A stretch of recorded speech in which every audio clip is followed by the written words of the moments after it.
Muy buenas tardes. Como Hugo ya dijo, mi nombre es Nicole Ursúa, soy la coordinadora del área del Instituto o sea, la coordinadora del área de posgrado del Instituto de Investigación y Posgrado de la Facultad de Derecho y Humanidades de la Universidad Central de Chile. Quiero darles la gracia a todos los asistentes, bueno, darles una cálida bienvenida a estos conversatorios soberanos y constitucionales desde lo público a lo privado. En este panel vamos a conversar sobre la perspectiva de género en la nueva Constitución y para discutir de ello contamos con la participación de tres destacadas expositoras. La primera que va a exponer es Paula Tapia, quien es magíster en Derecho por la Pontificia Universidad Católica de Valparaíso, es abogada de la Pontificia Universidad Católica de Chile. En su trayectoria laboral, ella fue ministra de Transporte y Telecomunicaciones durante el gobierno de la presidenta Bachelet y actualmente es directora de la carrera de Derecho en la sede de Santiago de la Facultad de Derecho y Humanidades de la Universidad Central de Chile. Nuestra segunda expositora, ahí si Francisca me puede ayudar con su apellido, Huneman o Juneman, ahí tenía la duda. Juneman. Juneman es abogada de la Pontificia Universidad Católica de Chile y magíster en Derecho de Familia de la Universidad de Barcelona. Es miembro del Círculo de Personas ICARE, miembro del Consejo Empresarial Alianza del Pacífico, miembro del Consejo Mujer COVID-19, miembro del Comité Ejecutivo Un Cambio Posible, elegida entre como las 100 mujeres líderes por el Mercurio y mujeres empresarias, y además presidenta de la Fundación Chile Mujeres. Y nuestra tercera expositora es Ana López, quien es historiadora e investigadora del Centro de Estudios Culturales Latinoamericanos de la Universidad de Chile, es doctora en estudios latinoamericanos por la Universidad de Chile, posee una amplia trayectoria como docente universitaria, es autora y coeditora de varias publicaciones y actualmente es académica de la carrera de Trabajo Social de la Facultad de Derecho y Humanidades de la Universidad Central de Chile. Antes de comenzar con las exposiciones, les voy a comentar algunas reglas de este panel, principalmente para las expositoras, quienes van a tener 10 minutos cada una para realizar su exposición. Yo voy a apagar mi cámara, les pido también a las demás expositoras que apaguen su cámara, solo la que esté exponiendo va a quedar ahí en pantalla. Y la voy a encender la cámara cuando queden 2 minutos aproximadamente para que ustedes tengan en consideración el tiempo que les queda, ¿ya? Y también para evitar interrupciones en sus ponencias. Para nuestros asistentes les pido por favor que tengan sus cámaras apagadas y que las preguntas las realicen por el chat, ¿ya? Y estas se van a realizar una vez que terminen las presentaciones. Así que dejo con ustedes a Paula Tapia para que comience con su exposición. Gracias, Nicole, por la presentación y especialmente a las panelistas que me acompañan. Está abierta la cámara, está todo bien, ¿verdad? El día de hoy, como decía Rafael Pastor, ahí nuestro director de escuela, un estupendo panel con Ana, con Francisca, a quienes les agradezco que se den el tiempo para acompañarnos. Como Universidad Central, nosotros hemos abierto las puertas en estos conversatorios a dialogar, porque esto es un diálogo desde la academia, pero también desde la sociedad civil, desde el sector privado, porque creemos que las miradas deben ser lo más amplia posible para poder discutir algo tan importante como es el contenido de nuestra nueva Constitución. En ese sentido, el día de hoy, la conversación nos lleva al tema de equidad de género. Voy a poner mi teléfono en silencio para... Y respecto de ello, la verdad es que obviamente siempre hay distintas miradas, hay distintas posiciones, pero me gustaría hacer una breve historia de lo que es el marco internacional que obviamente respalda y refuerza la necesidad de contar con una constitución con este enfoque y, por qué no decirlo también, de contar con una constitución feminista. Esto, sumado evidentemente a los datos y a la estadística actual, nos convoca para mover esta línea, ojalá, lo más rápido posible, y no solo en el plano constitucional, sino también legal y de las políticas públicas que se generen. En la reciente historia a nivel mundial, nosotros tenemos un gran encuentro que se desarrolla en Beijing y en el cual los países, en todos los que participan en Naciones Unidas, más de también las organizaciones de la sociedad civil que se hicieron presentes en ese encuentro, fijan las 12 esferas de protección a las mujeres, a las niñas, adolescentes, jóvenes en materia de género. Dentro de ellas, obviamente, se destaca el tema educacional, salud, empleo y, obviamente, también todo aquello que dice relación con la violencia que experimentan día a día las mujeres en los distintos espacios privados y públicos. Luego de ese acuerdo de Beijing, que ya cumple este año y que había también previsto Naciones Unidas, grandes encuentros, obviamente todo ello se tuvo que hacer en forma virtual. Después de 25 años, entonces, viene todo un diagnóstico de lo que ha sido este trabajo. En conjunto con ello, hace 10 años ya se crea ONU Mujeres, también como una forma de reforzar el trabajo en materia de equidad. Y en ese mismo sentido, hay una serie de acuerdos internacionales específicos que también toman el enfoque de género. Por ejemplo, todos aquellos que tienen que ver con el cambio climático. Y quiero ser súper sencilla en la explicación. Muchos podrán decir, ¿y qué tiene que ver el medio ambiente con las mujeres? Si el medio ambiente es algo transversal, que nos puede afectar por igual.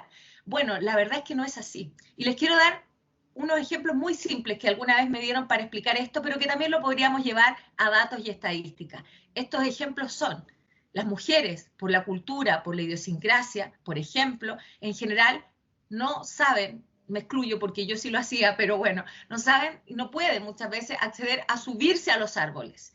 Y resulta que frente a unas catástrofes como las que vivimos en nuestro país, muchos de los que se salvaron, lo recordarán ustedes con la tragedia de nuestro terremoto del 27F, sobrevivieron porque lo hicieron arriba de los árboles. En segundo lugar, muchas de ellas no saben nadar. Hay más hombres que mujeres que saben nadar. Y en esos dos simples ejemplos quiero graficar que evidentemente no da lo mismo el medio ambiente, el cambio climático y el impacto. Si lo llevamos, por ejemplo, a las poblaciones rurales, son las mujeres las que van en búsqueda del agua, porque el hombre va a trabajar y tienen que caminar a veces largas distancias para poder tener un recurso tan básico como es el agua para sus suministros básicos. Luego también hay encuentros en materias específicas como fueron los objetivos de desarrollo sostenible, que también obviamente nos convocan al género, pero que son transversales. Obviamente, por lo que fue mi experiencia en el Ministerio de Transporte, yo he trabajado mucho los temas de género y movilidad. Y los objetivos de desarrollo sostenible nos dicen equidad de género, pero también nos dicen una ciudad sustentable.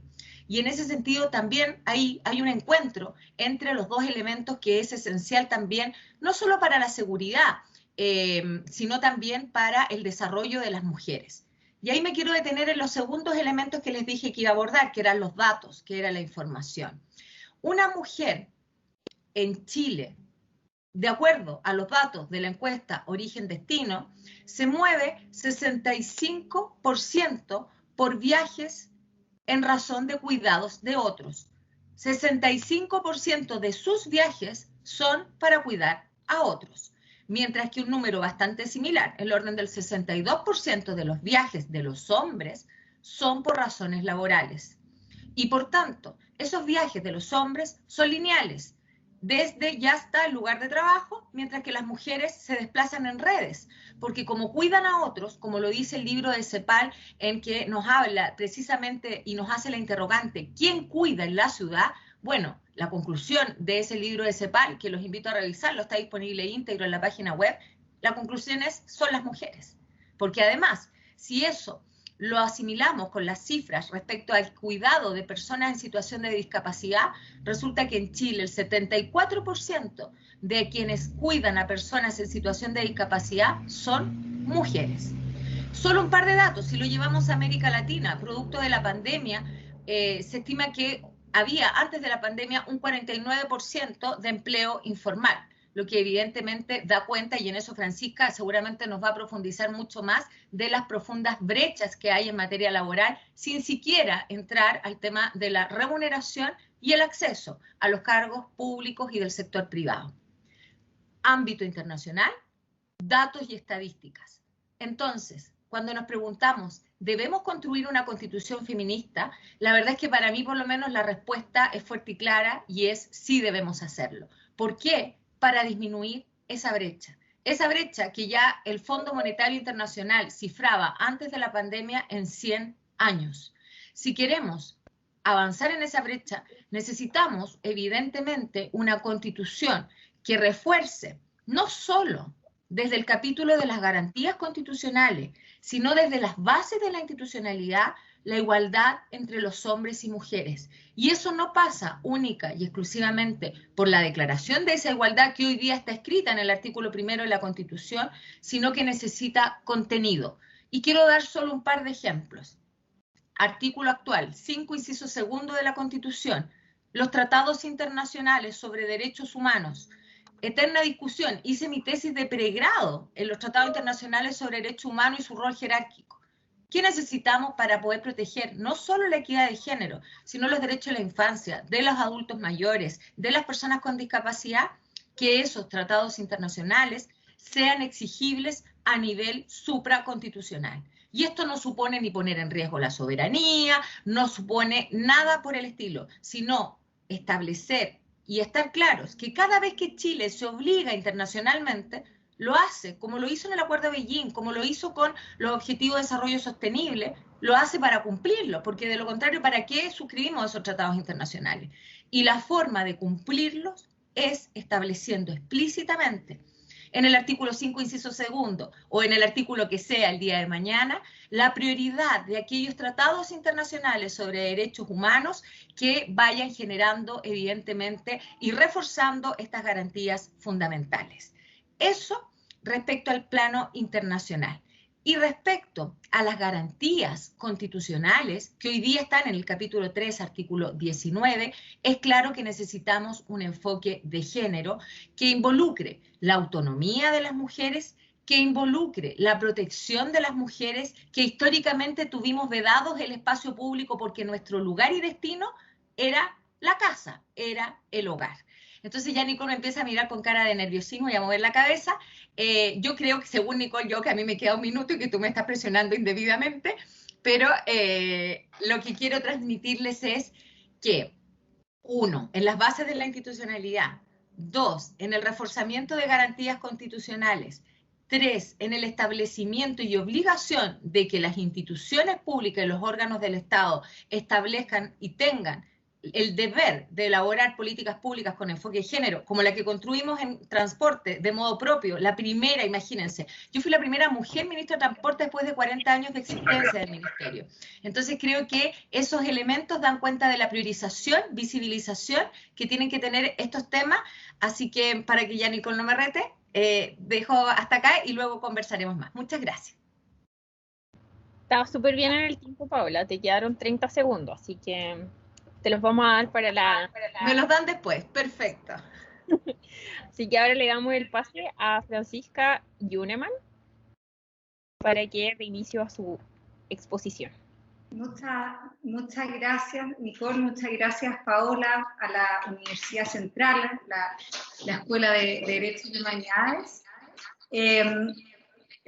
Con la Paola éramos compañeras de universidad de Derecho en la Católica y un orgullo nuestra ministra.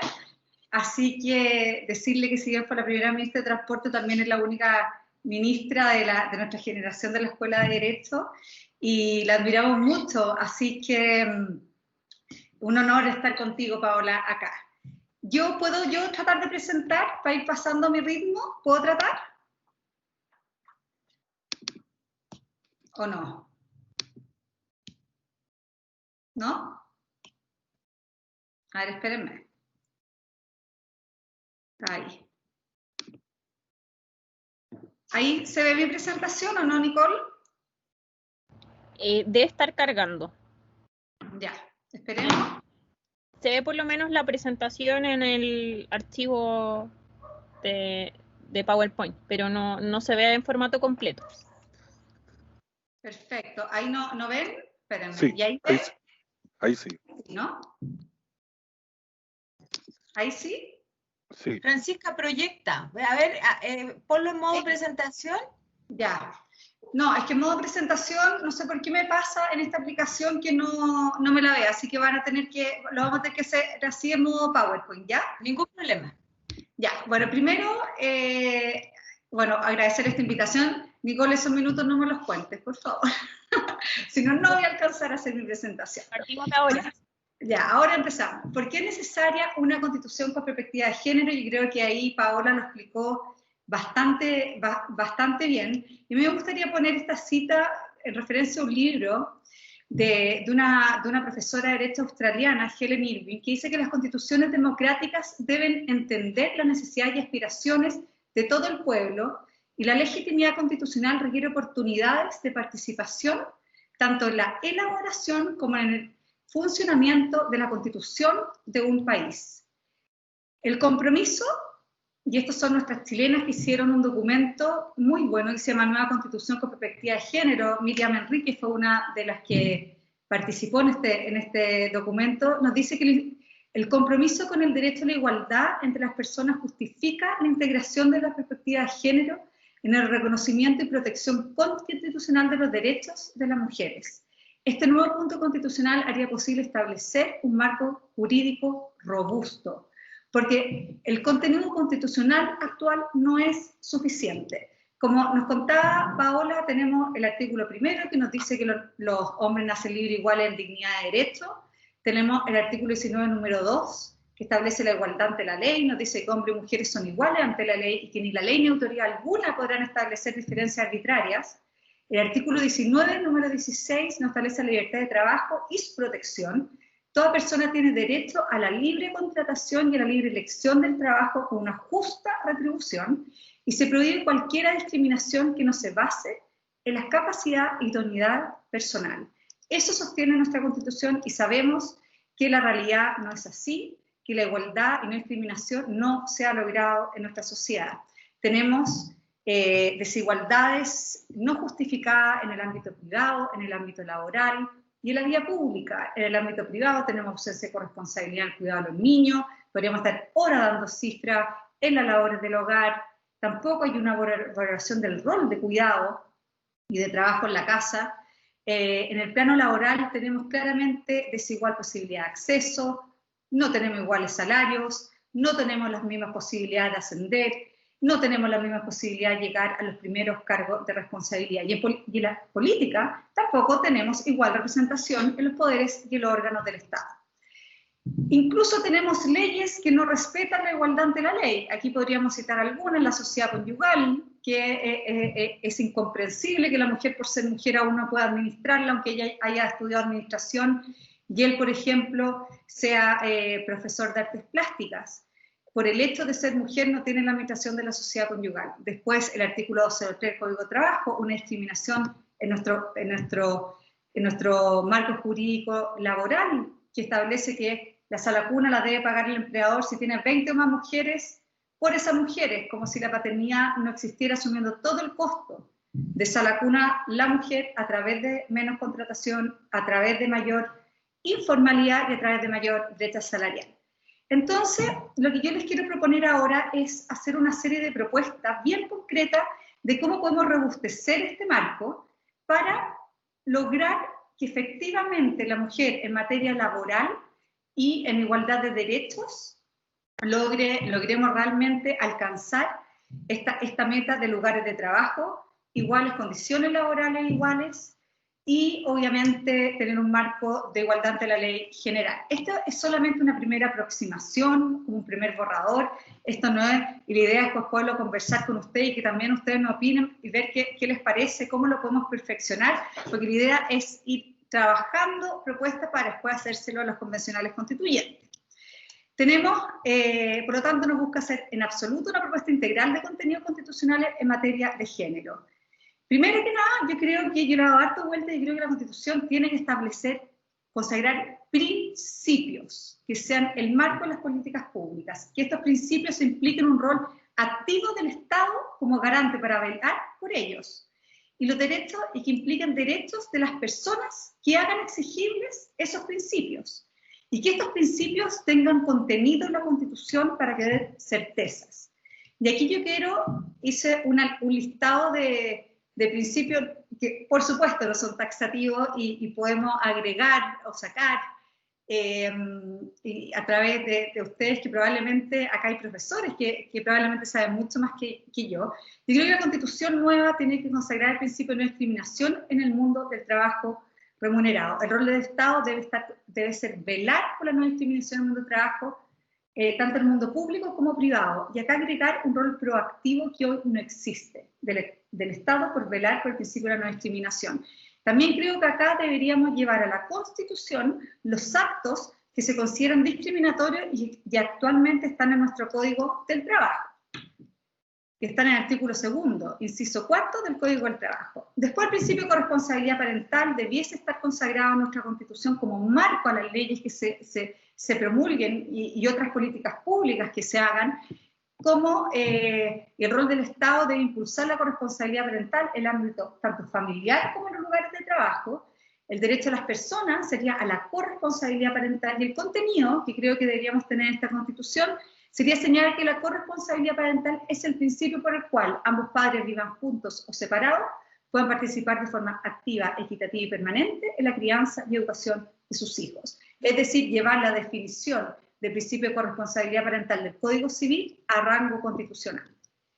El principio de adaptabilidad laboral, el rol del Estado tiene que velar por la adaptabilidad laboral en los lugares de trabajo, tanto en el sector público como en el sector privado. Acá, por ejemplo, es necesario, si nosotros lográramos este principio de adaptabilidad en ambos sectores, el Estado tendría que aprobar también el teletrabajo en el sector público, lo cual ahora solamente está por una orden transitoria de la Contraloría que termina junto con el estado de excepción. Derecho a las personas, que las personas tengan derecho a la adaptabilidad laboral como un derecho a solicitar condiciones de adaptabilidad. Y el contenido acá sería la adaptabilidad laboral entendida como un principio por el cual las condiciones laborales, espaciales o temporales se adapten de mejor manera a las necesidades personales y familiares de las personas trabajadoras. También creo que nuestra nueva Constitución debería establecer el principio de transparencia en equidad de género. El rol del Estado debe impulsar un reporte de indicadores de género en las empresas públicas, en los órganos del Estado y las empresas privadas. De la misma forma como el Estado, a través de la norma 386, le exige a las empresas privadas que le reportan a la CMF, que reporte indicadores de género, eso lo tenemos que llevar a la empresa, a toda la empresa pública, a los órganos del Estado, niveles de contratación de mujeres, brecha salarial, mujeres directoras, mujeres en primera línea, y también que se empiece a transparentar y pida prácticas. El principio de la libertad, yo creo que esto es fundamental, y acá con una bajada que debe incluir la libertad de trabajo y el vivir libre de violencia. El rol del Estado debe velar por la prevención y sanción de la violencia a nivel doméstico, pero también debemos consagrar este rol del Estado como garante en el nivel laboral, porque las personas deben tener constitucionalmente el derecho de vivir y trabajar en lugares libres de violencia. Y el contenido señala expresamente que constituyen actos de violencia en el trabajo, el acoso laboral y el acoso sexual. Principio de intimidad, inviolabilidad del hogar, esto es fundamental por todos los trabajos remotos que estamos teniendo. La Dirección del Trabajo ha sido bien insistente en este tema, medio de control proporcionado, no hay justificación para ingresar a los lugares de trabajo, y eso es muy importante, establecer medios de control, intimidad del hogar, inviolabilidad del hogar.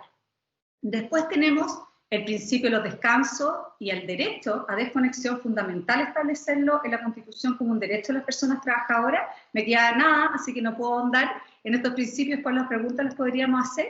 Y finalmente el principio de igualdad ante la ley, que es fundamental, tenemos que fortalecerlo, y yo creo que debe la Constitución señalar expresamente que todas las leyes vigentes en Chile deben respetar la igualdad de derechos entre hombres y mujeres, y los legisladores y toda autoridad pública debe velar por el cumplimiento del principio de igualdad ante la ley. Poner expresamente esto puede ayudar bastante. Una norma transitoria de la Constitución, reformar con efecto retroactivo las leyes como la sociedad conyugal, porque justamente necesitamos el lugar de trabajo más justo. Y con esto termino, que las voces y preocupaciones de las mujeres han estado en gran parte ausentes de los procesos constituyentes oficiales y de las interpretaciones decisivas hasta hace pocos años. Históricamente las constituciones han sido creadas casi exclusivamente por el hombre, y se nota. La cuestión central de género planteada por el análisis constitucional comparado es el impacto de la intervención a nivel constitucional en la jerarquía de género, en la vida y en el derecho. Y Chile, al establecer una constitución paritaria, ha hecho historia. Y esa visión que vamos a tener de una mitad de los constituyentes mujeres, significa que empezamos bien. Muchas gracias. Muchas gracias, Francisca. Estuviste perfecta en el tiempo, así que muy bien. Entonces ahora damos el pase a Ana López para que comience con su exposición. Bueno, buenas tardes a todas, todos y todes. Primero que nada, gracias por la invitación. Creo que es muy importante que estemos en este contexto debatiendo, ¿no es cierto?, sobre esta nueva constitución después de lo que fue también el plebiscito ya hace un par de meses atrás. Y quisiera dar una perspectiva que me parece que es importante pensar por qué hoy estamos hablando de la posibilidad de una perspectiva de género en la nueva constitución. Y creo que eso tiene que ver básicamente con que detrás de eso existen dos movimientos sociales que me parece es muy importante reconocer el peso que han tenido, ¿no es cierto?, en estos últimos años, como son justamente los movimientos feministas y los movimientos de la diversidad y la disidencia sexual. Creo que efectivamente hay una historia ahí del movimiento feminista que tiene más de 150 años en nuestro país, de los movimientos de la diversidad o la disidencia, ¿no es cierto?, que tienen también un par de décadas, que ha permitido instalar en los últimos años un debate que me parece que es sumamente importante y que hoy, de alguna u otra manera, se traduce, ¿no es cierto?, en esta constitución, ¿no es cierto?, o proceso constitucional paritario, ¿no?, y el debate que se está haciendo respecto de estos temas. Respecto de lo mismo, me parece que también es importante pensar un poco de dónde venimos, ¿no? Yo no sé si ustedes recuerdan esta imagen, esta foto del 8 de marzo de este año, ¿no?, históricas, que se había hecho a partir de una intervención en la plaza, ¿no es cierto?, donde justamente en esta marcha, que fue multitudinaria, más de 1.200.000 personas, algunas dicen en Santiago, ¿no?, y más de 2 millones a nivel nacional, en un contexto además donde veníamos, ¿no es cierto?, de lo que había sido la performance de las tesis, ¿no?, que miles y miles de mujeres la llevaron adelante en nuestro país, en distintos territorios y lugares, ¿no?, el propio tsunami feminista, como se lo conoció en el año 2018, el impacto, ¿no es cierto?, que han tenido en los movimientos estudiantiles, los procesos también de organización de las mujeres y el movimiento LGTBIQ+, también, ¿no es cierto?, la diversidad de los movimientos feministas. Es decir, creo que tenemos, y que es súper importante reconocer el peso que estos movimientos han logrado también para la impronta un poco del debate que hoy estamos llevando adelante. Y es algo no solamente nacional, evidentemente estamos instaladas, ¿no es cierto?, instalados en un contexto internacional, lo que se conoce como la marea verde, ¿no es cierto?, el proceso que se da a partir del 2017 o 16 en Argentina, el movimiento Ni Una Menos también, con este grito, ¿no es cierto?, de basta de violencia y de femicidios, ¿no? Más recientemente también todos los procesos de organización que vienen llevando adelante las mujeres, ¿no?, en distintos territorios, su participación también histórica, por ejemplo, en lo que fue el contexto de la lucha contra la dictadura cívico-militar, ¿no es cierto? Actualmente lo que estamos viendo de las mujeres participando en organizaciones territoriales, ollas comunes, etcétera, creo que entonces hay ahí algo sumamente importante, porque justamente nos da cuenta, ¿no?, de también quiénes son las que instalan y los que instalan este debate. Por otro lado, creo que justamente hablar de una constitución o una nueva constitución con perspectiva de género nos muestra que la constitución es androcéntrica y es patriarcal, es decir, está escrita, está pensada, tiene un punto de vista, ¿no es cierto?, a partir justamente de lo masculino, ¿no? Y por lo tanto la igualdad que se plantea, y como ya lo han dicho las compañeras que antes presentaron, ¿no?, es más bien formal, jurídica, ¿no es cierto?, que real. También Paola, ¿no es cierto?, señalaba, Francisca también recién un poco, la situación que se vive actualmente. Yo creo que es muy importante pensar esto, ¿no? Por un lado tenemos estos grandes avances de lo que es la lucha de las mujeres y los movimientos de la diversidad y la disidencia, pero por otro lado tenemos cifras que son sumamente brutales, ¿no es cierto?, que nos muestran que la desigualdad sigue siendo profundamente fuerte contra las mujeres, ¿no? Los más de 45 casos de femicidio este año, más de 130 casos de femicidio frustrado, ¿no es cierto? El aumento en las denuncias por violencia hacia la mujer en más de un 190% en relación al año 2019, la pobreza y la desigualdad, ¿no es cierto?, que estudios recientes señalan también que en contexto de pandemia sobre todo, ¿no es cierto?, afectan a las mujeres. El mismo tema de los cuidados, algo que también señalaba Paola, ¿no es cierto?, hace unos minutos, es decir, los cuidados que tradicionalmente han recaído sobre las mujeres en contextos de pandemia también han aumentado. Un estudio también de Comunidad Mujer que salió hace poco atrás señala, ¿no es cierto?, que más o menos han aumentado 9 horas semanales la carga del trabajo doméstico y de cuidado a otras y otros de las mujeres respecto de los varones, ¿no? Una hora y media casi en promedio por día. Entonces hay una serie de realidades, de situaciones que por un lado nos muestran la importancia que tienen estos movimientos sociales y por otro lado nos muestran también un escenario profundamente contradictorio y desigual. Y asimismo creo que también es interesante pensar no en una constitución en ese sentido, como vienen demandando muchas organizaciones feministas, y no todas las mujeres, porque recordemos también que no es lo mismo hablar de movimientos de mujeres que de movimientos feministas, ¿no es cierto? Pero sí hay una serie de temas y que incluso me parece también se pueden ligar a lo que fue el panel anterior, ¿no es cierto? Pensando, por ejemplo, en el tema de las mujeres migrantes, de las mujeres afrodescendientes, de las mujeres indígenas, ¿no es cierto? Que también los movimientos feministas de los últimos años no vienen instalando. Entonces creo que en este escenario, ¿no? Pensar, bueno, ¿cuáles son los temas que proponen los movimientos feministas, ¿no? Para este proceso que se viene y la nueva constitución? Si pensamos sobre todo que en los procesos de constitución no anteriores las mujeres prácticamente no participaron, en la de 1925 ni siquiera las mujeres tenían el derecho a voto, ¿no? Eso habla también de esa desigualdad, ¿no es cierto?, y de ese patriarcado. Pero creo que es interesante pensar en un estudio que realizó Corporación Humanas el año 2016, pero que también hace poco, ¿no es cierto?, se actualizó y que hablaba de cuáles eran los temas prioritarios que las mujeres, ¿no es cierto?, planteaban. Y eran, por un lado, el tema del derecho a la igualdad salarial, el reconocimiento del trabajo doméstico y de cuidados, y el derecho a una vida libre de violencia como los 3 temas principales. Sin embargo, también otros estudios, ¿no es cierto?, y otras organizaciones vienen planteando otras temáticas, ¿sí?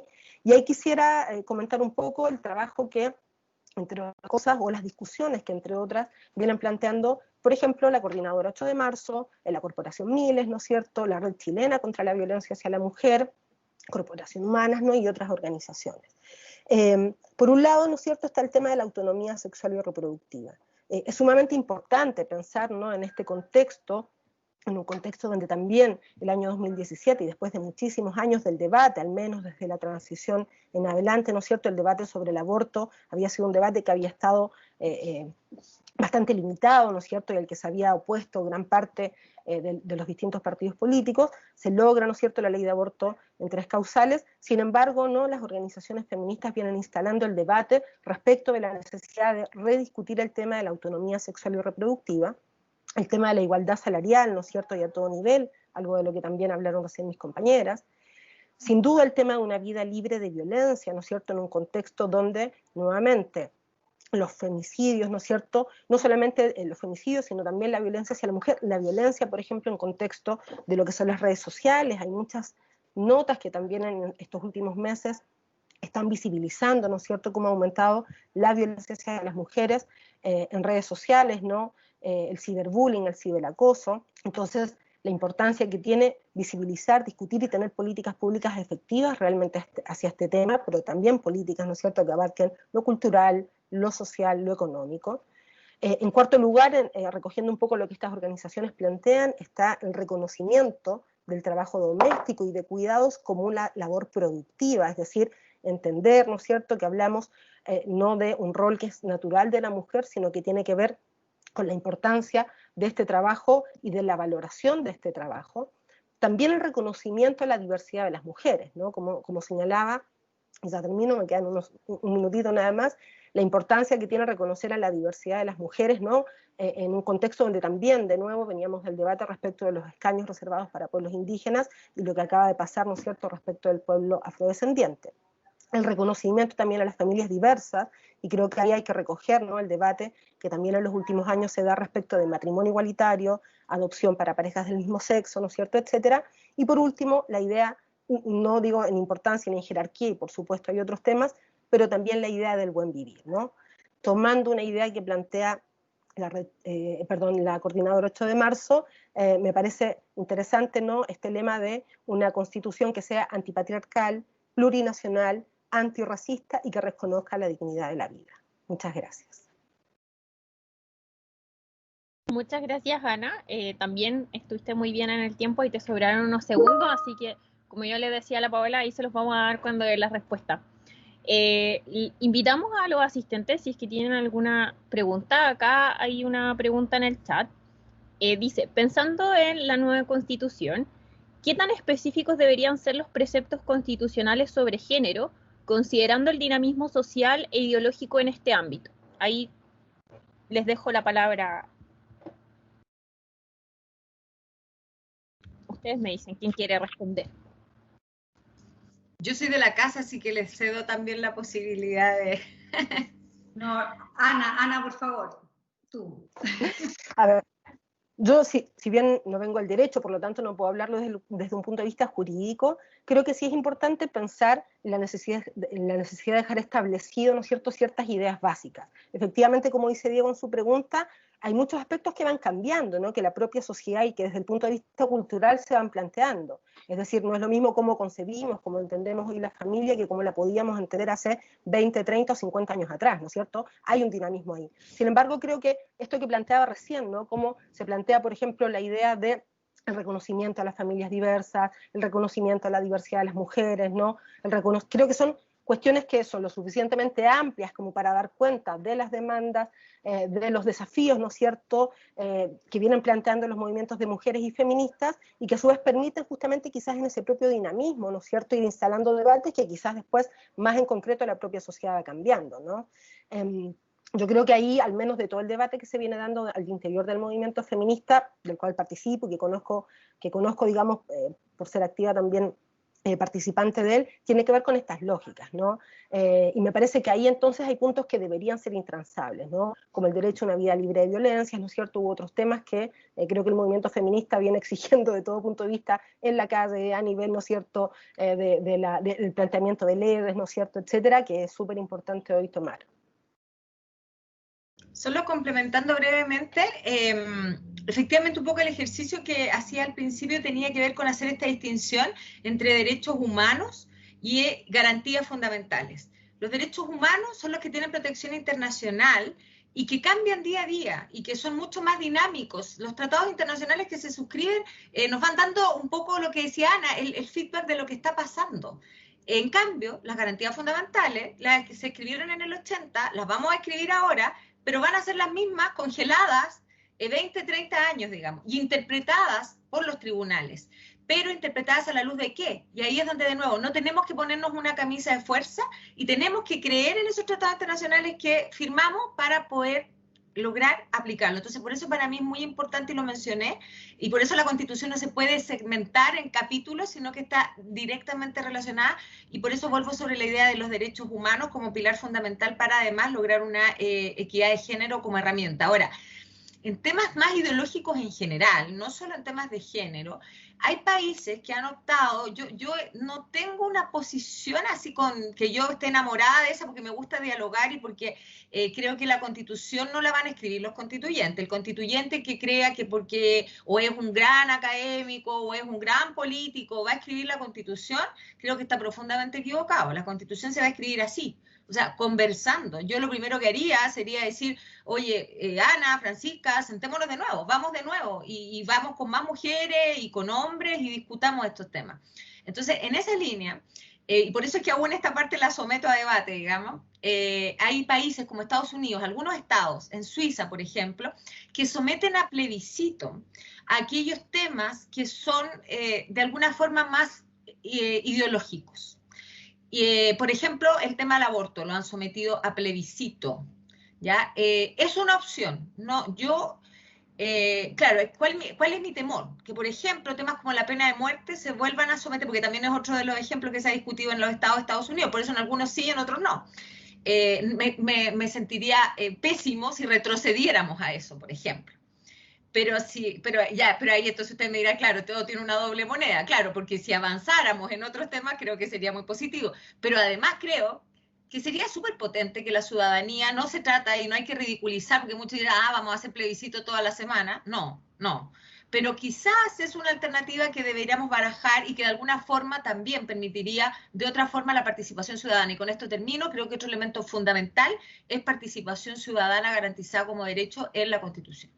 Porque de lo contrario, todo lo que estamos hablando, todo el estallido y todo, va a ser nada. Y no se trata de considerarla en el diagnóstico de las políticas públicas. Todos conocemos el ciclo, ¿verdad? Se trata de considerar la participación ciudadana en todas las etapas. Diagnóstico, ejecución, implementación, evaluación. Y discutir en cuáles aspectos a lo mejor tiene incluso tener el carácter de más vinculante. Eso digo.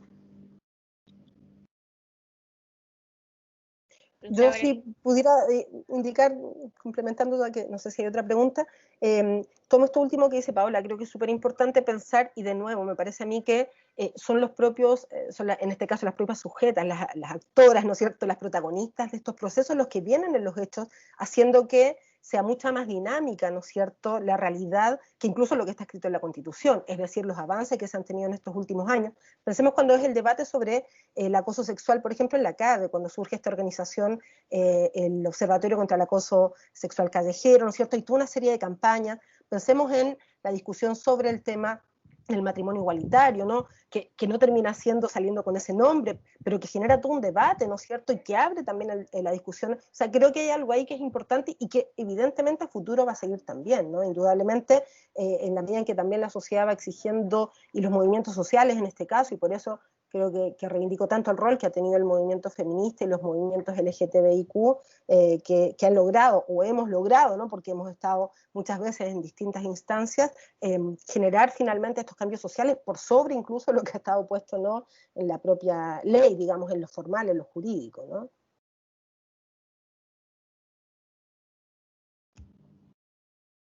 Sí. Francisca, no sé si quieres agregar algo a lo que ya han comentado Paola y Ana. A mí lo que me preocupa es que cómo lograr que esta Constitución tenga herramientas eficientes y efectivas para realmente lograr la igualdad de derechos entre hombres y mujeres. Y yo creo que el gran problema que puede tener una Constitución es, por un lado, que establezca marcos demasiado generales sin herramientas concretas, y por otro lado que caiga en tal nivel de precisión que finalmente termine siendo inaplicable la Constitución. Entonces ahí es donde yo creo que hay que abocarse a buscar herramientas. Por eso este primer trabajo que les presenté hoy día, que la verdad que lo hice para este seminario, fue justamente tratando como de hacer una bajada. A mí me angustia un poco el tema constitucional. Yo de hecho estoy dentro de una corporación que se llama Un Camino Posible en el grupo político institucional, que se conversa mucho y de repente uno dice, pero ¿cómo bajamos esto? ¿Cómo bajamos? ¿Cómo logramos acuerdo transversal? Este grupo es súper transversal. ¿Cómo logramos acuerdos transversales? Entonces eso yo creo que es lo que nos tenemos que abocar a través, y estas herramientas justamente son una posibilidad. O sea, el hacer este diálogo, este seminario, a mí, por ejemplo, me hizo sentarme a pensar qué podíamos hacer. Y ahí, principio, rol del Estado, derecho de las personas, contenido específico de los principios. Y empezar a trabajar esas bajadas, siempre en una dinámica de un proceso perfectible a través, por ejemplo, yo ya noté varias cosas que gracias a la Paola y a Ana, que dijeron, a mí no se me habían ocurrido, y que voy a meter como propuesta, ¿cierto?, de Chile Mujeres. Entonces yo creo que estas instancias aportan mucho. Creo también que hay que abocarse a lograr un muy buen reglamento y sacarlo de forma rápida, porque no podemos pasar muchos meses del proceso constituyente tratando de lograr un reglamento de funcionamiento, y ahí también hay que dejar establecido, Paola, lo que dices tú de la participación ciudadana. O sea, ¿cómo van a escuchar cómo nos van a escuchar a nosotros, que nosotros tenemos organizaciones, pero también cómo van a escuchar a personas que no tienen organizaciones? Van a ser, por ejemplo, plataformas como la que lleva Tribu, que es la Universidad de Stanford, que hace como muestra aleatoria y tiene toda una metodología. ¿Cómo van a procesarlo? Lo tenemos que hablar de Chile. También la presidenta Bachelet recabó un montón de información a través de estos conversatorios que hizo. ¿Cómo se va a procesar eso? Que eso quede claro en el reglamento de forma rápida. Y también qué tipo de comisiones van a haber y cómo uno va a pedir ir a exponer esas comisiones justamente para después poder ir a presentar esas propuestas. Entonces, yo me quedaría con la idea de Yo creo que partimos bien, ¿eh? Yo por eso quise cerrar la presentación. Nosotros tenemos un punto de partida que no lo ha tenido ningún país del mundo en ningún momento de la historia. Y eso nos tiene que llenar de orgullo. Nosotros como Fundación Chile Mujeres fuimos una de las organizaciones que trabajó por la paridad de género en la Constitución. Y la verdad es que tenemos un punto de partida maravilloso. O sea, yo creo que tenemos que celebrar eso, aprovecharlo, y que esa visión y esa preocupación que solo las mujeres vamos a poder poner sobre la mesa en la Constitución, porque cada uno, la diversidad, la gracia es que te muestra distintas visiones. Esa es la gracia de la diversidad.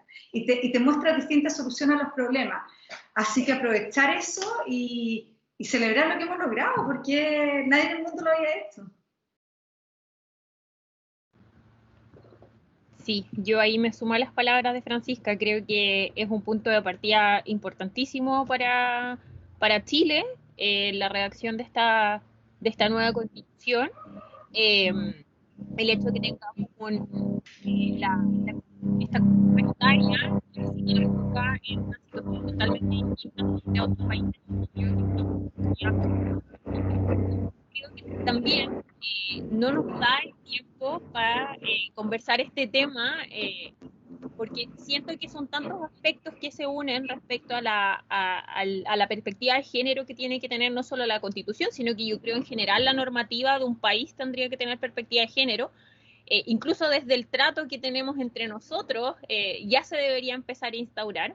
Entonces, no nos da el tiempo, yo creo, para que podamos discutir todas las normas, y lo veíamos cuando hablaba Francisca, tanto en el derecho laboral, derecho de familia, lo tenemos en el trato, lo tenemos, como decía Ana, también en la violencia que se sufre normalmente en la calle. Entonces, es un tema, la verdad, amplísimo, muy interesante sus exposiciones, creo que muy completas y muy claras respecto al tema. Así que nada, felicitarlas. No por nada el panel solo eran puras mujeres, y yo también como moderadora mujer, porque normalmente se ha visto que cuando se discuten temas de género y temas importantes relacionados con las mujeres, normalmente los paneles son hombres. Una cosa bastante paradójica respecto a esta perspectiva de género que se quiere instaurar o que estamos buscando. Así que nada, agradecerles por sus exposiciones. Muy completa. También muchas gracias a los asistentes, también gracias al Instituto de Investigación y Posgrado de la Facultad de Derecho y Humanidades, también al equipo de vinculación con el medio por haber hecho posible estos 7 conversatorios, y también especialmente a los destacados expositores que nos han acompañado durante estas 7 versiones, como José Viera Gallo, Marisol Peña, Angélica Benavides, Gabriel Osorio, Carolina Toá, Gloria de la Fuente, Enrique Rajevich, Sandra Ponce de León, entre otros que han participado siendo de la casa y también externos. Así que muchas gracias a nuestros expositores por sus interesantes ponencias. De esta forma damos por finalizado este ciclo de 7 conversatorios soberanos y constitucionales desde lo público a lo privado, y nos despedimos de todas y todos los presentes con un cordial saludo, y las dejamos invitadísimas para cualquier otro seminario que se dé dentro de la facultad, con la finalidad de establecer esta discusión tan interesante que es la perspectiva de género. Muchas gracias, que estén muy bien. Bien, muchas gracias a todas. Gracias, Nicole. Gracias, Paola. Chao, gracias, Ana. Que estén Aquí muy puedan bien, gracias, responder la Nicole. encuesta. Gracias a todos los que nos escucharon. Sí, los invitamos a responder la encuesta de vinculación con el medio que